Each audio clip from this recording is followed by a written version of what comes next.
여러분 안녕하세요. 책 읽는 그리스도인 진행의 김혜나입니다. 필립 켈러가 쓴 양과 목자라는 책을 중심으로 여러분과 생각해볼 주제들을 나누고 있습니다. 필립 켈러는 시편을 한 절 한 절 자신의 책에서 설명해가며 선한 목자가 자신의 양을 위해 행하는 수고와 노력이 얼마나 필수적인지를 강조했습니다. 양은 결코 스스로 살아갈 수 없고 그 양의 행복은 철저하게 목자의 보살핌에 의해서만 주어지는 것을 이야기했지요. 그런 목자의 보살핌을 받는 양들은 자신에게 주어진 특권을 알아야 한다고 켈러는 말합니다. 목자의 선하심과 인자하심이 자신의 삶을 늘 따라다닌다는 것을 알아야 한다고 말하지요. 여러분은 어떠신가요? 선한 목자 되시는 우리 주님의 선하심과 인자하심이 늘 따라다닌다는 사실을 믿고 계신가요? 사실 우리는 모든 일이 잘 풀리고 편안한 삶을 살 때는 이런 고백을 쉽게 할 수 있습니다. 사업도 잘 되고 자녀들도 아무 문제 없이 공부도 잘하고 좋은 학교, 좋은 직장을 찾아다니고 주변에 아픈 사람도 없고 나의 건강도 나쁘지 않고 내가 다니는 교회에 큰 문제를 일으키는 사람도 없고 특별히 눈의 가시처럼 나를 기분 나쁘게 하는 사람도 없고 말 그대로 모든 것이 평안할 때에 우리는 하나님의 선하심과 인자하심이 나와 함께 하신다라는 것을 고백하는 데에는 어려움이 없습니다. 하지만 그 반대일 때는 어떨까요? 사업도 잘 안 되고 자녀들은 문제를 일으키고 몸에 병이 들고 주변에 아픈 사람들이 있고 나를 괴롭고 힘들게 하는 사람들이 공동체 안에서 나를 괴롭힐 때 그때에도 우리는 하나님의 선하심과 인자하심이 내 평생에 나를 따릅니다 라고 고백할 수 있을까요? 만일 그런 어려운 일들이 당할 때에 주님의 선하심과 인자하심이 나를 따릅니다 라고 고백하지 못한다면 그 이유는 무엇일까요? 그것은 아마도 눈앞의 상황을 보고 하나님의 은혜를 판단하는 우리의 기준에 있지 않을까요? 켈러는 자신이 어떤 마음으로 양들을 대했고 사랑했고 돌보았는지를 생각해보면 주님 역시 자신의 지난 생애 동안 어떻게 돌보셨는지를 이해할 수 있다고 고백합니다.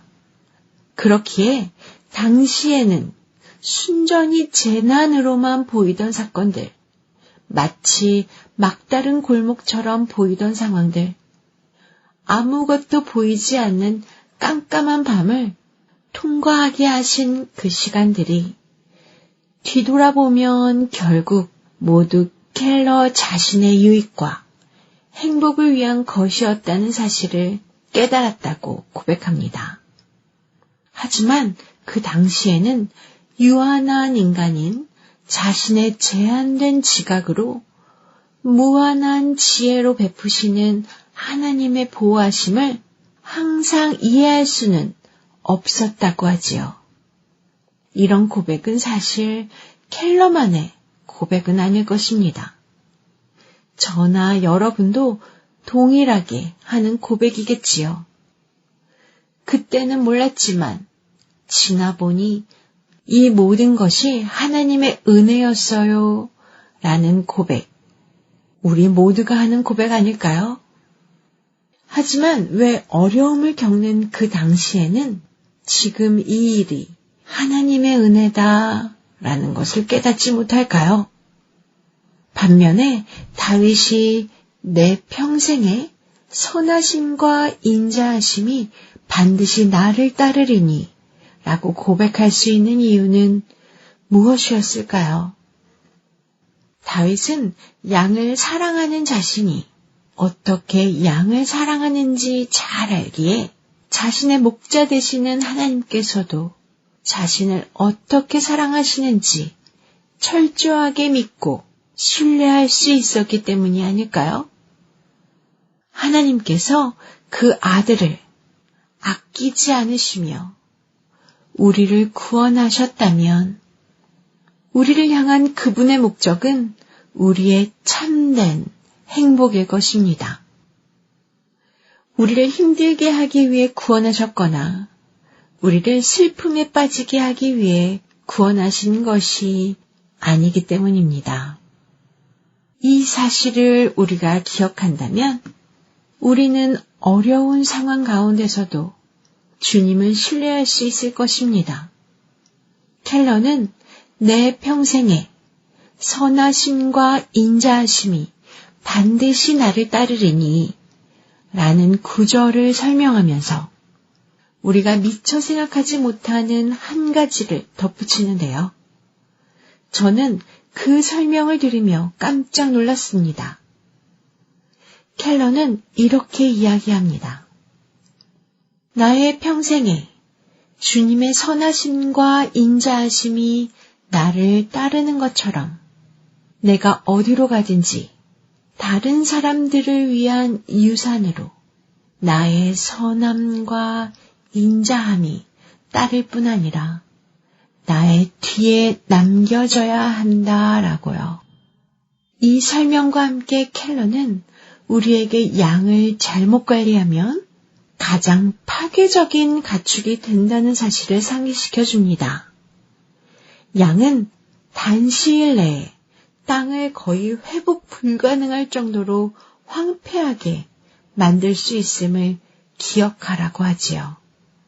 하지만 그 양을 잘 관리하면 땅을 비옥하게도 만들 수 있다고 설명합니다. 양은 그냥 내버려 두면 목초지를 망가뜨릴 온갖 종류의 잡초까지도 모두 뜯어먹기에 양을 잘 관리하면 목초지는 좋은 풀만 자랄 수 있게 할 수도 있고 양의 똥이 어느 가축의 똥보다 거름기가 많아 목초지에 잘 흩어 뿌려주면 땅을 아주 비옥하게 만든다고 합니다. 그래서 양을 잘 관리만 하면 황폐한 땅을 불과 수년 안에 깨끗한 땅으로 회복할 수 있다고 하지요. 다른 가축으로는 절대 불가능한 일이라고 합니다.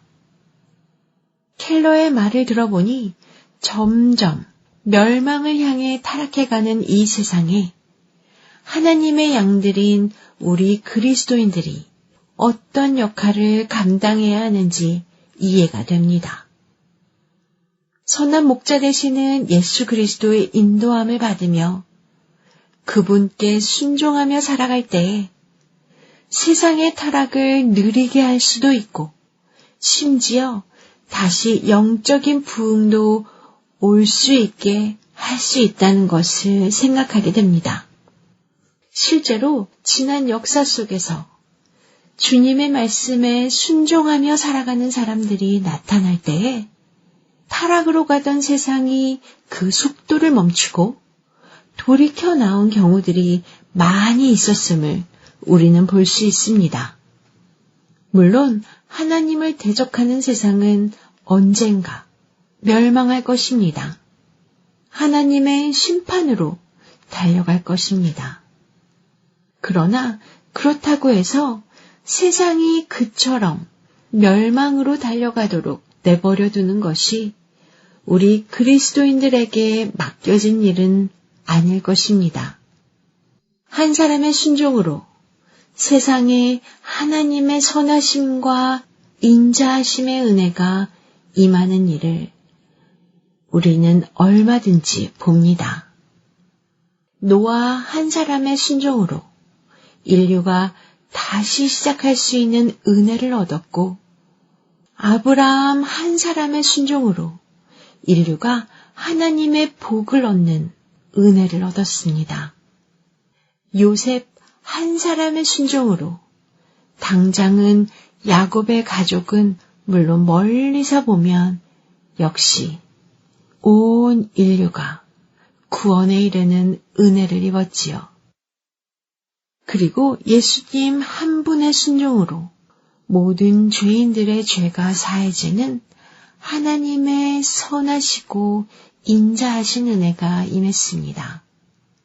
하나님의 선하심과 인자하심이 나를 늘 따르는 것이 감사한 것처럼 나를 통하여 하나님의 그 선하심과 인자하심이 다른 이들에게도 전달되도록 순종하며 살아가는 우리가 되기를 소망해 봅니다. 나로 인하여 폐허가 다시 푸른 초목이 되기를 기대하며 책 읽는 그리스도인 여기서 마칩니다. 다음 시간에 뵙겠습니다. 안녕히 계세요.